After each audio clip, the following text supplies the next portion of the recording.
It was Good Friday on April 4th, 1947. Rudolf Höss, the former commandant of Auschwitz, had just been found guilty for crimes against humanity.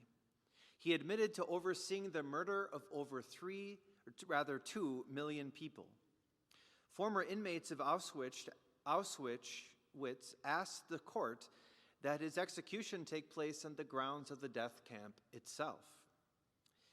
Though the evil that he committed was great, Höss actually didn't start out life like an arch villain. He was baptized Catholic, and as a boy, he went to confession and to Mass regularly. He had even considered the priesthood. But his confidence in the church was soured when someone betrayed his confidence. And then later in his teens, he lost both of his parents. He became more and more attracted to the false promises of Hitler promised after World War I. He then renounced his Catholic faith, and his lust for power began. Power to steal, power to destroy, power to kill millions. But thankfully, this earthly power did not last forever. After the Allies captured him, Höss became deathly afraid of the merciless torture he thought he would get in retribution from the Polish army. After all, the Nazis had murdered so many of their wives, their parents, their own children in their own country. But Höss was not tortured. He was treated with dignity by the Polish authorities. Höss had written in a letter to his wife these words: "Here in the Polish prisons that I learned what humanity is. From the highest officers to the most common guards, they have shown me humane forbearance. In spite of everything that happened, I have been treated humanely, which I had never expected, and this made me feel deeply ashamed." He was even allowed by the Polish authorities to mail back his wedding band to his wife in that letter. Höss then repented from his sins and asked to see a priest to hear his confession. Now, his captors struggled to find a priest that would hear his confession. The emotions, of course, after the war were quite raw. So desperate, Höss remembered that the name of a Jesuit that he met, Father Władysław Lohn. He gave the guards the name and begged that they would find him. Only Lohn himself was the one who was not at home when the Nazis had previously come and turned in the entire Jesuit community to Auschwitz. Lohn then got home, and then he was in such pain that his brothers were in Auschwitz that he thought, I just have to be with my brothers. So somehow he snuck into Auschwitz and then began to search for his brother Jesuits. The guards then found him and took him to Höss, who was the commandant. They were totally convinced that he would simply kill him or do something else to him instead without question. But he actually let Father Lohn go, much to the German guards' surprise. Now, the Polish guards did find Father Lohn. Guess where they found him? At the Shrine of Divine Mercy in Kraków, where he was the chaplain to the Sisters of Our Lady of Mercy, Sister Faustina's order. He agreed to go and hear Höss's confession and absolved him for being responsible for the ruthless torture and murder of 2 million people. His captors noticed that after the confession how calm Höss was as he approached the gallows. The next day, Father Lohn went back to the death block of Auschwitz, the same place where St. Maximilian Kolbe laid down his life. And then he gave Höss the Eucharist before he was executed. Such unimaginable mercy. What a lesson for this Good Friday. Because when it comes to displays of power, truly breathtaking displays of power come only through the power of merciful love, not in tyrannical power or even in the desire to be in control, which many of us so wish to be at this time in the virus crisis, in this dark time. Now, throughout the Passion narrative, which we heard in John, Jesus does not incite violence. He does not incite tyrannical power to save his life, though he could easily have done so. Rather, he freely chooses to surrender his life through the power of merciful love.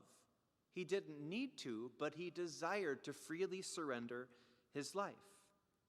And so as a result of leading with merciful love, Jesus reigns throughout the entire Passion narrative, which we just heard, and he leads with love for his Father and his followers.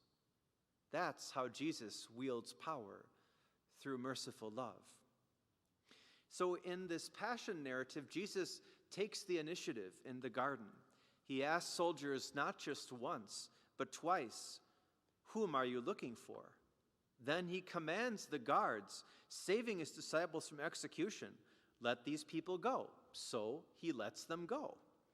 Each time Jesus answers a question that they ask him in the garden, he answers with, "I am," which is, of course, a reference to the Old Testament title that God gives himself in the book of Exodus.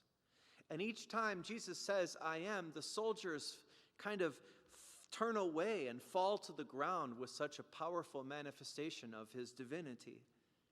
Though he is God, Jesus chose to allow himself to be bound and then sent away for trial. In the conversation with Pilate, Jesus leads the conversation, truly. He answers Pilate's question with a question, and he never answers Pilate's questions directly, or really sometimes to even answer them at all. Even though they mocked his kingship and placed a crown of thorns on his head, it is really Christ who is the judge, Christ who is the king. Because he could have vaporized everyone instantly, but instead, out of love, through the process of being mocked, scourged, and killed, he dies for everyone's sins. He dies for Pilate's sins, Caiaphas' sins, Annas' sins, everyone's sins. That's the power of merciful love. Jesus doesn't think about himself on the cross. Instead, he thinks about his blessed mother, and he thinks about St. John. He thinks about them so much that he commends them to each other, because now they will need each other. Jesus even continues to pour out merciful love, especially after he's dead. Blood and water flow from his side when the centurion pierces his heart with the lance.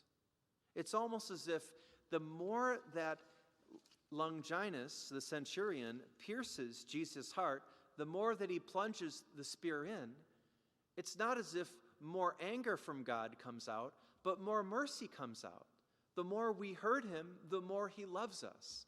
That's the kind of God who leads with merciful love. And that's the astounding, breathtaking difference between merciful love, the power of merciful love, versus tyrannical power to destroy and kill. That's the power of God's love. And that power is appearing in our midst in the most difficult times. It appeared in Jesus' time, when the worst tragedy that happened to humanity in the death of the Son of God happened. Great things happened. Even in the midst of Auschwitz, two saints, St. Maximilian Kolbe and St. Teresa Benedicta of the Cross, came out of Auschwitz. And repentant sinners like the commandant himself. Even in the worst of times, good things can happen through the power of merciful love.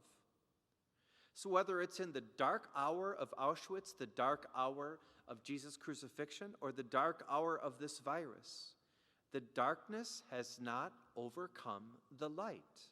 Jesus, the light of the world, shines with a brilliance brighter than 10,000 suns.